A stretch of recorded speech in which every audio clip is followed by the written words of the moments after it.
So I see these two guys, all right? And I always like to start, I'm going to move these keyframes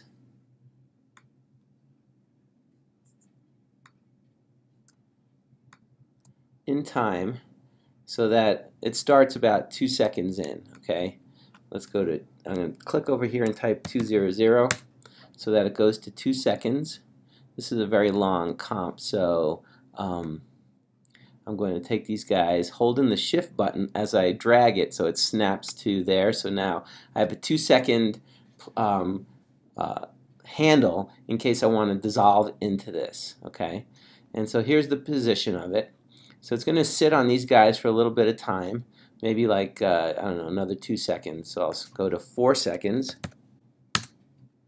Okay, and now I'm going to change the position. Whoop, I wanted to do this one so that it goes over to the woman's face. So it's going to go down up to here. So I get to my end position here. Alright, so now here's what it's looking like so far. I'm going to hit my N for my work area, and let's preview this. So at the moment it just goes from these guys to her. And I don't like how it moves so, how it starts and stops so abruptly. If you want to look again, you can see like there's no easy ease. It seems a little clunky. So I'm going to select these, right click, and say Keyframe Assistant Easy Ease. And so now that should be a little bit smoother. Let's see now. That's pretty good. Alright, and now at this position, once it sits there for a little while, I want it to stay there for a second. Alright, so if I go, I want to see how much time it was. So I'm going to click on this little arrow here to make sure that it sits on that keyframe. Okay, so that automatically bounces me to the next keyframe. I'm at 4 seconds.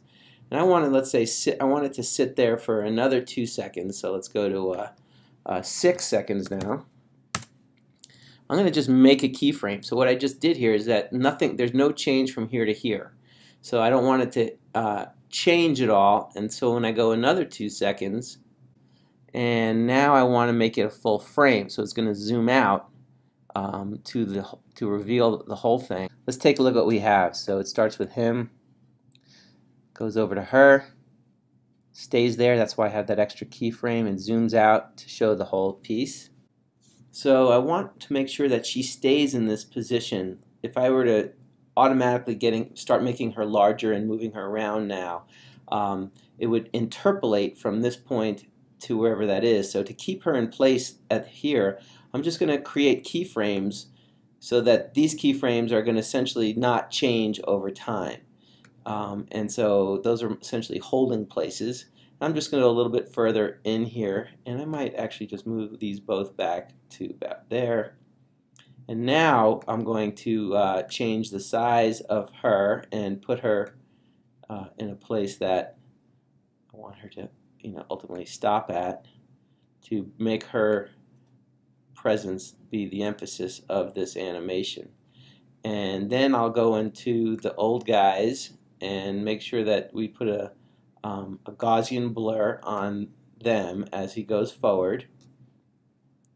And so when she is going forward, I'm going to go back to the beginning of that little animation so that this is where the playhead is, and that's where I want the blurriness to begin.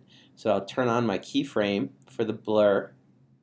I'm going to select the next keyframe of when the woman hits her ending spot here, but I'm still working on the Gaussian blur for the old guys, and now I'm going to blur it out. That emphasizes her, but we could still see them. That's kind of nice. That's how I want it to end. Let's do a pre-render.